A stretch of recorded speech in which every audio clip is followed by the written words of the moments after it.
20세기 독일의 실존주의 철학자 마르틴 하이데거의 대표적인 책 존재와 시간에서 그는 인간의 책임성을 다음과 같이 강조했습니다. 양심이 호소하는 소리는 현 존재에게 책임이 있다고 선고한다. 또는 그것이 경고에 가까운 양심의 호소라면 앞으로 일어날지도 모르는 책임에 대해 현 존재의 주의를 환기한다. 현 존재에는 언제나 책임이 존재한다. 이는 곧 현 존재가 본디적으로든 비본디적으로든 실존하는 이상 이 책임 있는 존재 속에 늘 머무르고 있음을 뜻한다. 그렇게 말을 했습니다.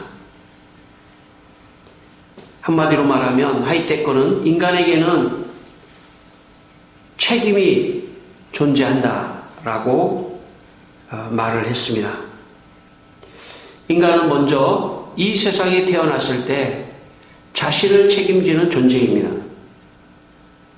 인간은 태어난 후에 어느 정도 시간이 지나면 자기를 스스로 책임질 수 있는 존재가 되어야 합니다. 미성년자일 때는 부모가 일정 기간 자신을 책임져 주지만 성년이 되면 자기 스스로 자신을 책임질 수 있는 책임감을 가져야 합니다. 성년이 되었는데도 부모에게 나를 책임지라고 말을 한다면, 또 그런 행동을 한다면 아직 그 사람은 책임적 존재가 되어 있지 않은 상태라고 말할 수 있습니다. 성년이 된 것이 아닙니다. 성년은 자신을 책임질 수 있는 책임적 존재입니다. 결혼을 한 후에는 가정과 자녀들을 책임지는 책임감을 가져야 합니다. 가정을 책임지지 않는 사람은 하이데거의 말에 의하면 현 존재가 되어 있지 않은, 책임적 존재가 되어 있지 않은 그런 미숙한 사람이라고도 말할 수 있습니다. 뿐만 아니라 자기가 속한 직장, 사회, 국가 이런 곳에서도 의무를 다하고 책임을 다하는 사람이 되어야 합니다. 어떤 공동체 안에 들어갔을 때 이 사람은 참 책임감이 없어 라는 그런 평가를 받는 것은 제일 좋지 않은 평가입니다. 저 사람은 참 책임감이 있어 하는 그런 평가를 받는다면 그 사람은 참 훌륭한 삶을 산 사람이라고도 말할 수 있습니다. 책임감, 책임성, 이것이 진정한 인간이 갖춰야 할 도리 중에 하나라고도 말을 할 수 있습니다. 여기에 더 나아가 하나님을 믿는 백성들은 이 세상에 살면서 교회를 책임질 수 있는 책임감 있어야 합니다. 더 나아가 하나님의 복음을 온 세상에 전파하는 세상을 책임지는 그런 책임감도 반드시 있어야 합니다. 오늘 이 아침에 우리가 하나님 앞에서 다시 한번 우리 자신을 돌아보는 시간이 되기를 바랍니다. 나는 책임적 존재인가? 나 자신에 대해서 책임을 지려고 하는 그런 책임적 존재인지를 한 번쯤 되돌아보는 시간이 되기를 바랍니다. 나이가 들어서 다른 사람에게 너무 의존적인 사람은 다른 사람도 그 사람을 싫어할 수도 있습니다. 또 다른 사람도 그 사람을 아직 미성숙한 사람으로 평가할 수도 있습니다. 항상 어느 곳에서든지 책임적 존재로서 여러분 참 굳건히 서게 되기를 바랍니다. 그리고 책임적 존재로서 강해지시기를 바랍니다. 개인적으로도 책임적 존재가 되시기를 바랍니다. 또 가정 안에서도 책임적 존재가 되시기를 바랍니다. 저는 어떤 집사님이 아이를 낳고 그 아이를 돌보지 않아서 그 아이가 참 사춘기 시절 어려운 그런 인생을 산 그런 고백을 제가 들은 적이 있습니다. 가정을 잘 지키는 게 부모의 책임입니다.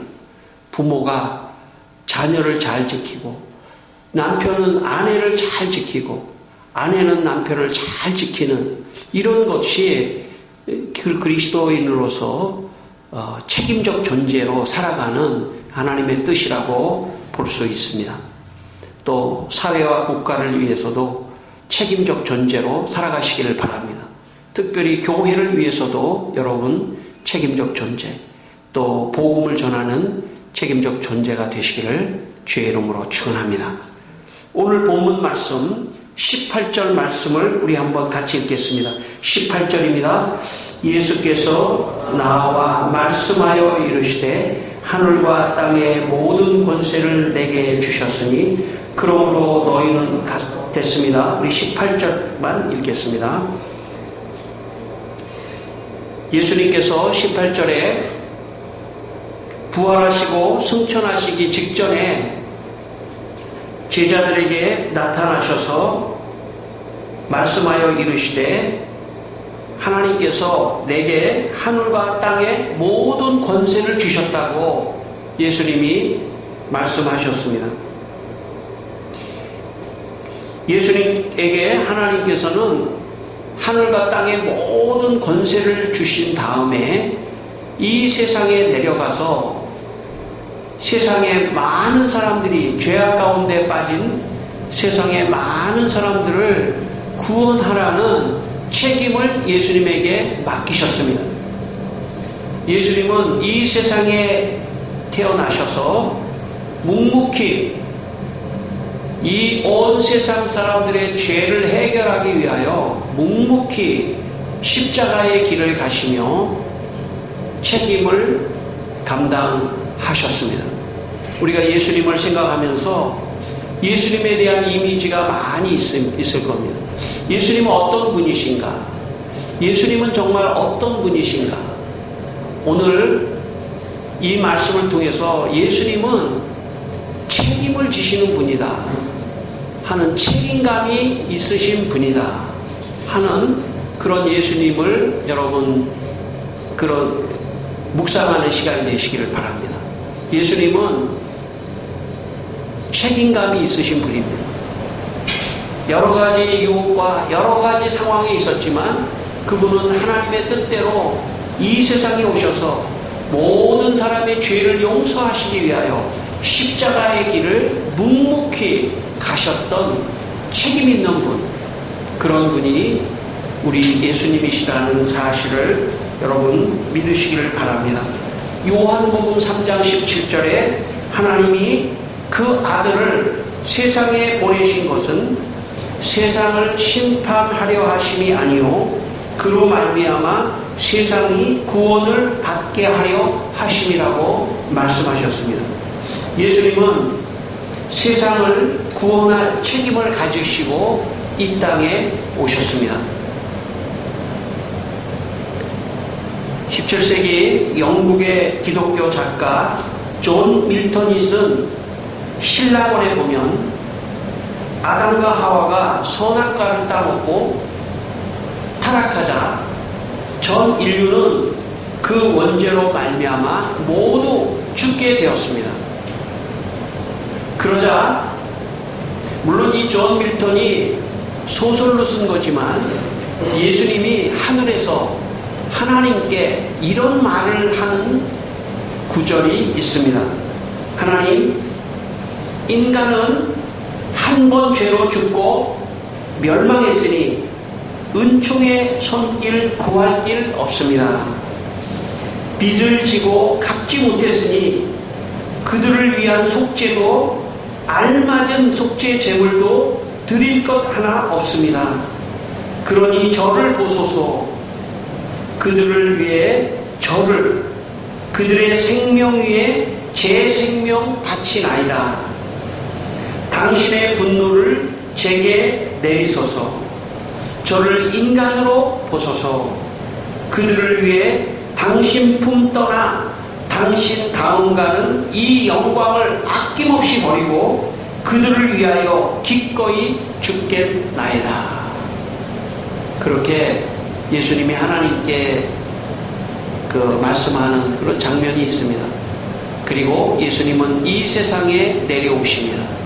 그리고 예수님은 모든 사람의 죄를 용서하기 위하여 십자가 지시는 책임을 다 하십니다.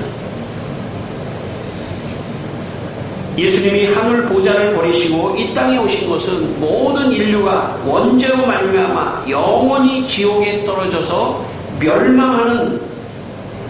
멸망에서 구원해 주시기 위하여 오신 것입니다. 마가복음 10장 45절에 예수님은 말씀하시기를 인자가 온 것은 섬김을 받으려 함이 아니라 도리어 섬기려 하고 자기 목숨을 많은 사람의 대속물로 주려 함이라고 말씀하셨습니다. 예수님은 인류가 원죄로 멸망받는 것을 구원하시기 위해 이 땅에 오셔서 십자가를 지시고 죽으심으로 인류를 죄에서 구원하시는 책임을 다하셨습니다. 이 시간 우리 죄를 위하여 십자가 지시고 책임을 다하신 예수님을 찬양하는 여러분의 마음이 되시기를 바랍니다. 그 예수님의 이 책임 때문에 우리가 구원 얻은 것입니다. 우리가 삶에서도 내가 책임을 지면 책임을 질수록 다른 사람에게 은혜가 가고 다른 사람이 복을 받고 다른 사람이 혜택을 누린다는 사실을 기억하며 책임 있는 그런 인생을 살게 되시기를 바랍니다. 제가 옛날에 TV에서 선전에서 본 건데 어린아이 둘이 나와가지고요, 여자아이가 남자아이한테 이렇게 말을 하더라고요. 너 나 책임질 수 있어? 이렇게 말을 하더라고요. 여러분, 이 세상에 서로 자기의 책임을 다할 때 우리 모두가 다 잘 살 수 있는 것입니다. 죄악에 빠진 인간은 책임을 지려고 하지 않습니다. 선악과를 따먹었으면서도 하나님께서 아담에게 묻자 아담은 하와에게 핑계를 대고 하와는 뱀에게 핑계를 대고 자기 자신의 책임감을 갖지 않는 그런 인간은 죄악에 빠져 있기 때문입니다. 여러분, 오늘 이 시간에 하나님의 말씀을 통해서 여러분 책임이 있는 존재가 되기를 바랍니다. 그래서 여러분 어디에 가서든지 저 사람은 참 책임 있는 사람이다, 이런 인정을 받게 되기를 바랍니다. 그래서 책임감이 있는 사람이 될 때 그 사람을 통해서 하나님의 또 축복이 다른 사람에게 흘러갈 줄 믿습니다. 오늘 19절 말씀 다시 한번 또 읽겠습니다. 19절 말씀입니다. 19절입니다. 그러므로 너희는 가서 모든 민족을 제자로 삼아 아버지와 아들과 성령의 이름으로 세례를 베풀고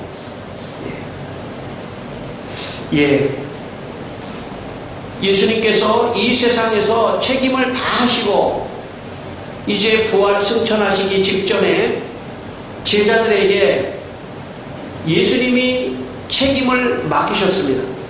내가 십자가에서 모든 인류의 원죄를 다 십자가의 대가로 용서했으니 이제 이 기쁜 소식을 온 세상 사람들에게 전하는 책임을 맡아다오 라고 예수님 말씀하신 겁니다.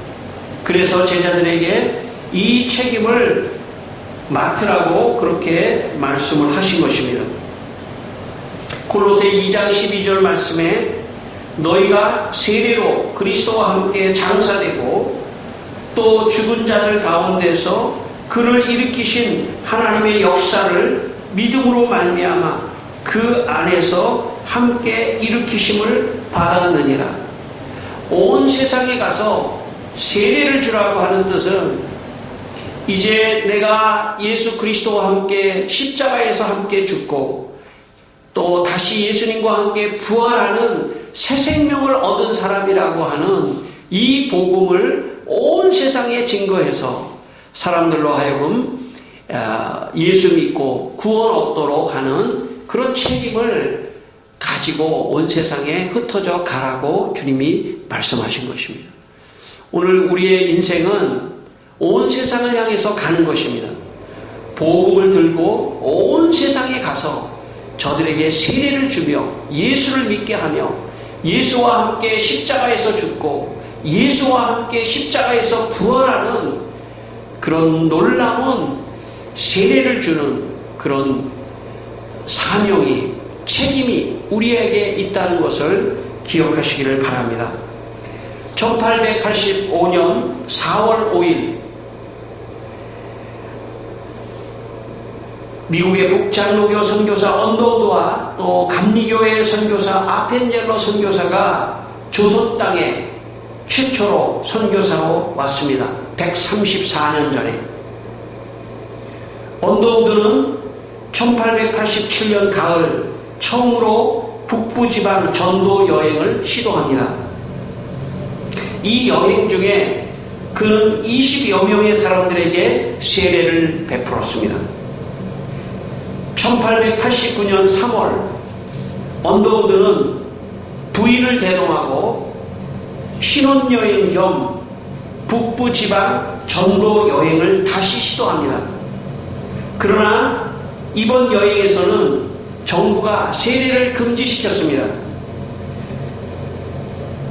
그래서 공식적으로 세례를 줄 수 없게 되었습니다. 그러나 선교 여행을 하는 중에 계속해서 찾아오는 세례 지원자들로 인해서 언더우드는 세례를 줄 수밖에 없는 상황이 발생했습니다. 만약 국내에서 세례를 주면 잡혀가기 때문에 방법을 하나 생각했는데 그것은 뭐냐면 압록강을 건너서 중국에 가서 세례를 주고 다시 데리고 오는 것입니다. 30여 명의 사람들에게 교리 문답을 하고 신앙 고백을 받은 다음에 배를 태워서 압록강을 건너서 세례를 주고 30여 명의 사람들에게 세례를 주고 다시 그 사람들을 우리 땅으로 데리고 오는 그런 역사적인 일이 있었습니다. 여러분, 세례라고 하는 것은 교회에서 가장 중요한 일입니다. 세례는 영적으로 다시 태어나는 것입니다. 세례는 내가 하나님의 자녀가 되었다는 것을 고백하는 그런 순서입니다. 그런 시간입니다. 그래서 교회 안에서 가장 중요한 일이 있다면 세례를 주는 일입니다. 세례를 통해서 새롭게 변화받고 새롭게 예수 믿고 새 생명이 되어서 구원을 얻어서 천국 백성이 되고 훗날에 영생을 얻는 지옥에 떨어지지 않는 놀라운 자기 고백, 이것이 세례입니다. 그래서 예수님께서 너희는 모든 민족에게 가서 아버지와 아들과 성령의 이름으로 세례를 주라고 말씀하셨습니다. 여러분, 우리가 이 세상에 이 교회에 와서 우리가 제일 먼저 신앙생활을 하다가 받은 것이 있다면 세례입니다. 여러분, 우리 교회는 특별히 여기 전부 우리 교회에서 세례를 받은 사람들입니다. 세례를 귀하게 생각하게 되기를 바랍니다. 세례를 묵상하게 되기를 바랍니다. 세례는 나를 위하여 십자가 지신 예수 그리스도의 은혜 전부가 내 안에 들어온 사건입니다. 세례를 통해서 나는 구원받았다 확신하게 되기를 바랍니다. 내가 세례를 받은 것만으로도 나는 하나님이 예정한 사람이다. 나는 구원받을 사람이다. 나는 하나님의 축복받은 사람이다. 나는 하나님이 지켜주는 사람이다 하며 여러분, 세례받은 것을 하나님께 감사하고 찬양하는 그런 시간이 되기를 바랍니다. 교회가 존재하는 목적이 있다면 세례를 주는 것입니다. 특별히 우리 창문교회가 존재하는 목적이 있다면 새로운 사람들이 이곳에 찾아와 세례를 받는 것입니다. 여러분, 세례를 받는 것이 그냥 쉽게 받는 그런 것이 아닙니다. 여러분, 교회 한번 이 교회에 오기도 쉽지가 않습니다. 이 자리에 한번 오게 하려고 저는 1년, 2년, 3년 기도하며 이 자리에 오게 됩니다.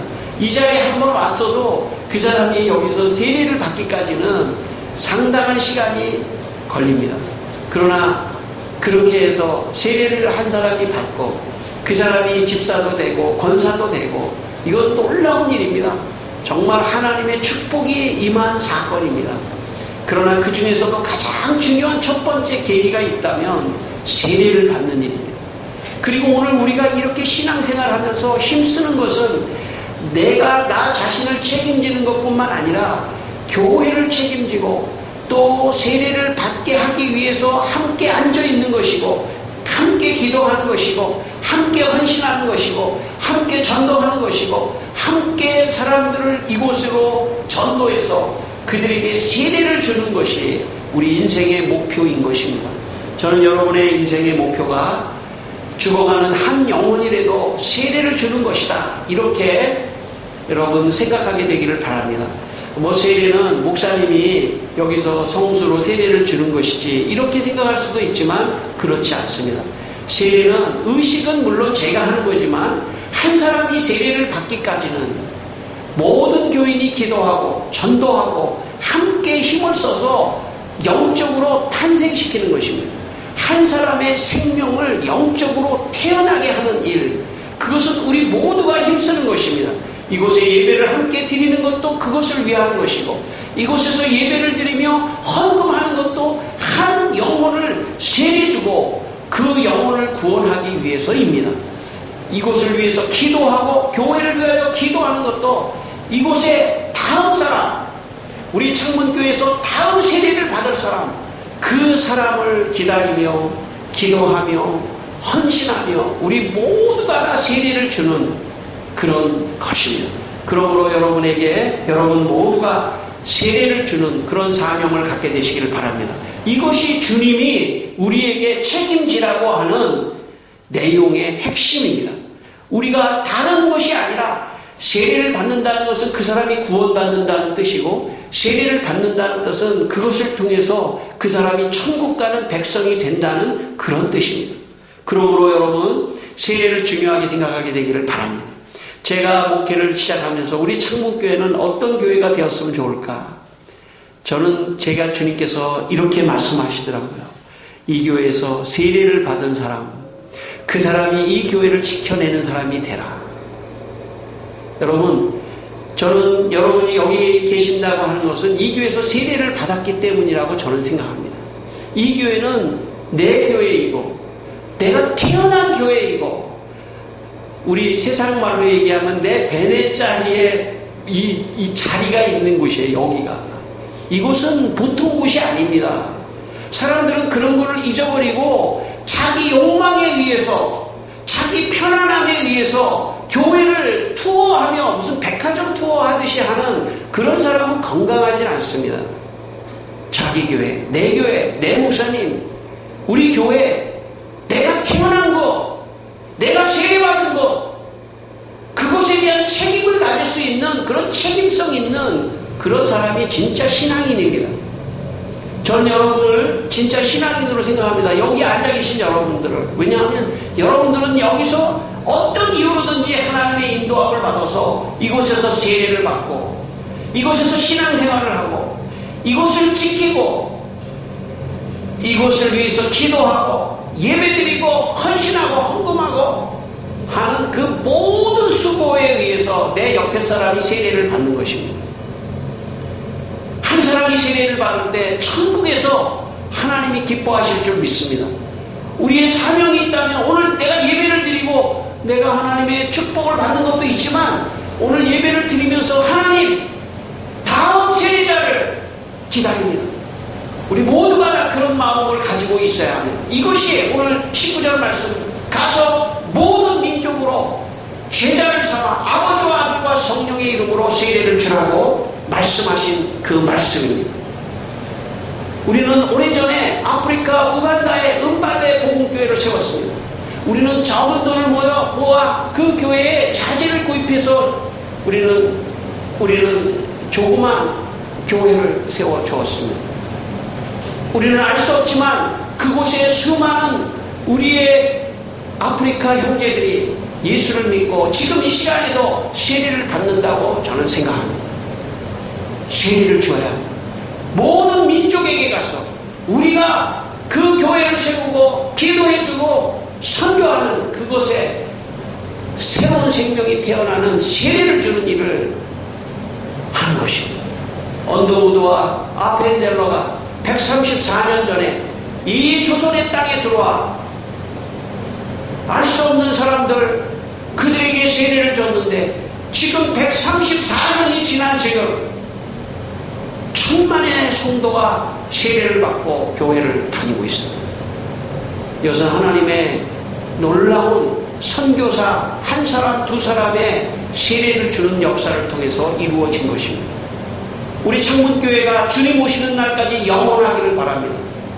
혹시 우리가 다 죽고 없어지더라도 이 창문교회가 존재해서 한 사람 두 사람 더 세례를 주는 그런 의미 있는 교회가 되기를 바랍니다. 이것이 교회이고 저는 이것이 목회라고 생각합니다.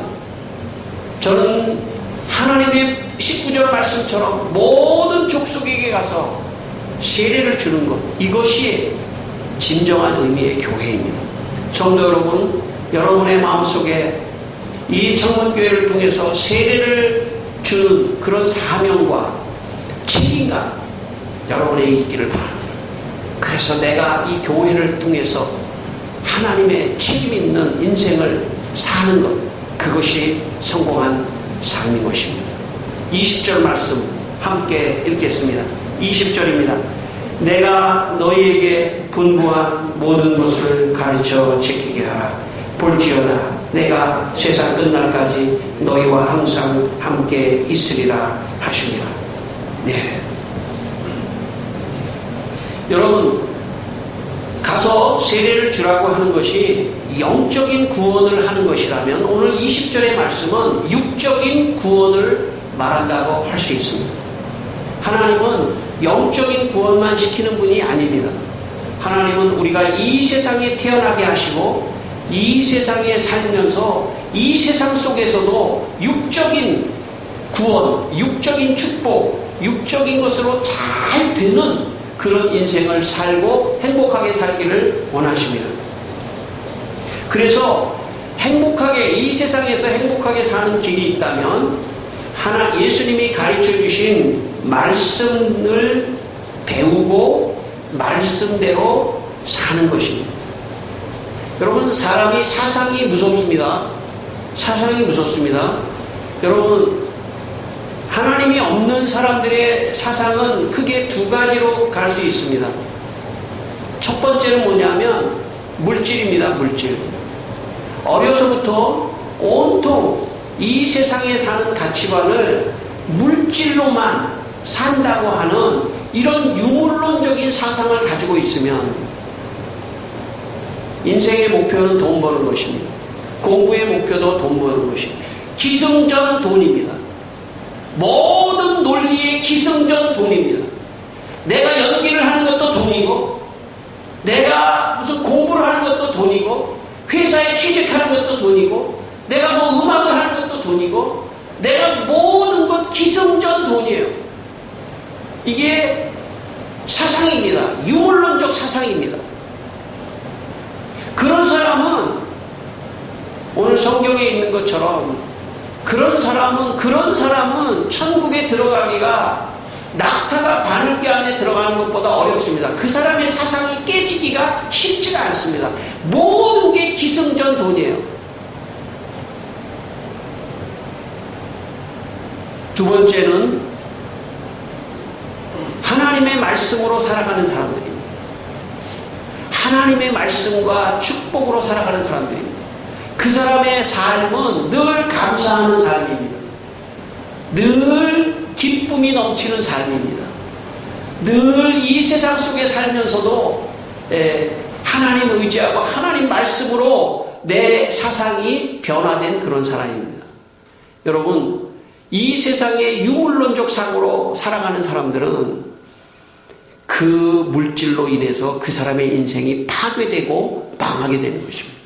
그러나 반대로 하나님의 말씀으로 살아가는 사람들은 다른 사람을 살리고 정의를 실천하고 말씀 통해서 기뻐하고 즐거워하고 감사하는 그런 삶을 살게 되는 것입니다. 누가복음 4장 18절로 19절 말씀에 이런 말씀이 있습니다. 나를 보내사, 예수님께서 말씀하신 겁니다. 나를 보내사 포로된 자에게 자유를, 눈먼 자에게 다시 보게 함을 전파하며 눌린 자를 자유롭게 하고 주의 은혜의 해를 전파하게 하려 하심이라. 예수님의 사명을 받은 우리는 세상에 나가서 눌린 자를 자유롭게 하고 눈먼 자를 보게 하고 그리고 포로된 자를 자유케 하는 그런 책임을 가지고 세상에 나갑니다. 이것이 성경의 말씀을 배운 사람들이 하는 세상 삶입니다. 성경이 없는 사람들은 온통 물질에 빠져서 살아가지만 성경이 있는 사람들은, 성경의 가르침이 있는 사람들은 다른 눌린 자를 자유케 하고 눈먼 자를 보게 하고 눌린 자를 자유케 하는 그런 삶을 살아가는 것입니다. 134년 우리 땅에 선교사님들이 처음 들어왔을 때 세 가지 일을 했습니다. 언더우드 아펜젤로 선교사님이 세 가지 일을 했는데, 첫 번째는 교회를 세운 것입니다. 두 번째는 기독교 정신을 가진 학교를 세운 것입니다. 세 번째는 병원을 세웠습니다. 교회를 통해서 영적으로 포로된 자를 자유롭게 해주었습니다. 병원을 통해 눈먼 자, 병든 자를 고쳐주었습니다. 학교를 통해 무지에 눌린 사람들에게 자유롭게 해주었습니다. 지식을 주어서 자유롭게 해주었습니다. 여러분, 우리나라는 100년 전만 해도 한자도 한글도 못 읽는 사람이 90% 이상이었습니다. 그러나 교회는 이것을 보고 문맹을 퇴치해야 되겠다고 생각하고 성경을 한글로 번역을 했습니다. 한자로 할 수도 있지만 한글로 성경을 번역했습니다. 세종대왕이 아주 훌륭한 한글 창제를 했지만 사실 실용성이 없었습니다. 해놓긴 했지만 이 공문서나 모든 문서에는 다 한자로 갔기 때문에 만들어 놓긴 했지만 대중적이지를 못했습니다. 그러나 교회가 이것을 알고 교회가 성경을 한글로 번역하면서 교회에 다니는 모든 사람들이 점점 성경을 읽기 시작하면서 한글을 깨치고 문맹을 깨치기 시작했습니다. 이승만 대통령이 대한민국을 건국하면서 교육에 집중시켰습니다. 기독교 학교들을 더 확장시키고 그래서 기독교 정신으로 교육을 시켰습니다. 여러분, 대한민국의 많은 사람들이 생각할 때 대한민국이 이렇게 갑자기 전 세계적인 국가가 된 것은 교육열 때문입니다. 그 교육이 있었기 때문입니다. 지금 여러분, 제가 어렸을 때만 해도, 제가 한 50년 전 제가 어렸을 때만 해도 제가 초등학교를 다닐 때 글을 못 읽는 사람들을 위해서 야간에 어머니들을, 학교에 우리가 배우는 교실에 어머니들이 와가지고 할머니들이 와서 한글을 깨치는 그런 일들을 했습니다.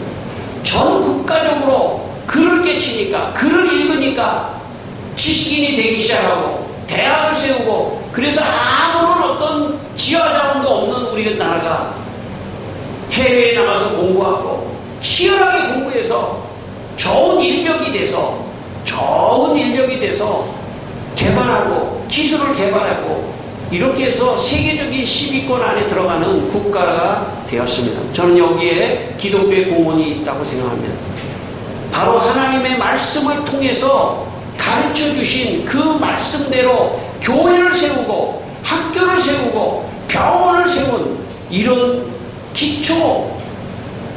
기초가 대한민국을 이루어냈다고 저는 믿습니다. 그 중에서 교회는 우리의 인생의 가장 중요한 교육기관입니다. 교회에서 말씀을 통해서, 하나님의 말씀을 통해서 내 사상에 만모니즘, 돈과 세속적인 것이 있었던 것이 빠져나가면서 좋은 사상으로 바뀔 때 그 사람이 나가서 열심히 공부하고 열심히 살아가게 되는 것입니다. 성도 여러분, 이 말씀을 세상 사람들에게 가르쳐 지키게 하라고 주님이 우리에게 책임을 주셨습니다. 우리 교회에 책임을 주셨습니다. 우리 성도들에게 책임을 주셨습니다. 이 말씀을 기억하시면서 여러분, 첫 번째, 영적으로 세례를 주는 책임을 여러분 감당하게 되기를 바랍니다. 두 번째, 말씀대로 자녀를 가르치고 말씀대로 내가 살고 말씀대로 사회생활을 하는 그런 성도가 되어서 이 사회를 변혁시키고 발전시키는 그런 우리 모두가 되어야 될 줄 믿습니다. 한 주간 동안 여러분 이 말씀을 묵상하며 여러분 살아가게 되시기를 주의 이름으로 축원합니다. 기도하겠습니다. 우리 함께 기도합니다. 아버지 하나님, 책임 있는 존재가 되게 하여 주옵소서. 세례를 주는 교회가 되게 하시고 내가 세례를 줄 수 있도록 내 주위에 아직 세례를 받지 못하고 저들이 지옥 가는 걸 그냥 보면 안 됩니다.